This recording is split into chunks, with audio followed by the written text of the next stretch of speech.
भूतिया हवेली का रहस्य। एक छोटे से गांव में एक पुरानी और सुनसान हवेली थी जिसे लोग भूतिया हवेली कहते थे।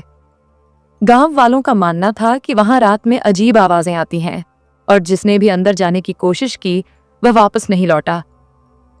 रवि, एक साहसी युवक जो भूत प्रेत की कहानियों में विश्वास नहीं करता था, ने ठान लिया कि वह हवेली के रहस्य को सुलझाएगा।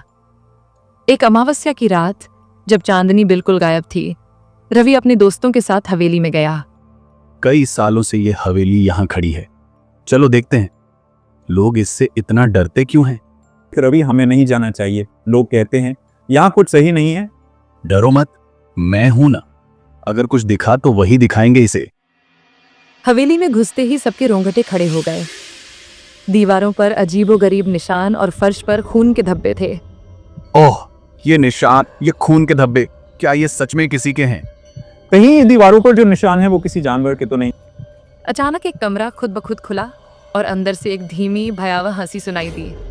आओ और अंदर आओ, मुझे तुम्हारा इंतजार था। ये दरवाजा खुद कैसे खुल गया? कोई अंदर है क्या?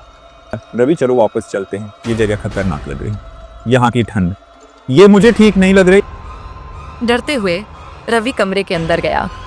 वहां एक पुराना दर्पण था। जैसे ही उसने दर्पण में देखा, उसे अपनी ही परछाई हंसती हुई दिखाई दी। मैंने अपनी परछाई को हंसते देखा, ये तो नामुमकिन है। वह चिल्लाया, कोई है, बचाओ।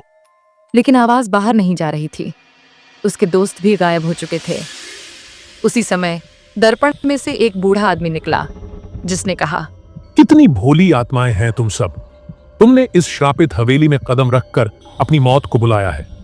इस दर्पण में कितने चेहरे हैं, अब तुम्हारा भी एक चेहरा इसमें जुड़ जाएगा। मुझे जाने दो, कोई मेरी मदद करो। भागने की कोशिश मत करो, डर तुम्हारे खून में जम चुका है। यहां से कोई नहीं बचा और तुम भी नहीं बचोगे। दर्पण में से एक बूढ़ा आदमी निकला, जिसने कहा, तुमने यहाँ आकर बहुत बड़ी गलती की है। इस हवेली पर मेरा श्राप है। जो भी यहाँ आता है उसकी आत्मा इस दर्पण में कैद हो जाती है। अब तुम्हारी भी बारी है। रवि ने भागने की कोशिश की, लेकिन उसके पैर जैसे जम गए थे। अगली सुबह गांव वालों ने हवेली के बाहर रवि और उसके दोस्तों की जली हुई तस्वीरें पाईं।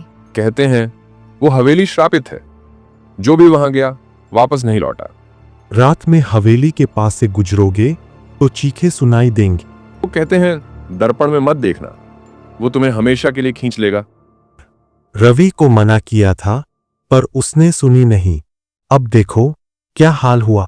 जो रात को वहां गया उसकी तस्वीर झलकर रह गई।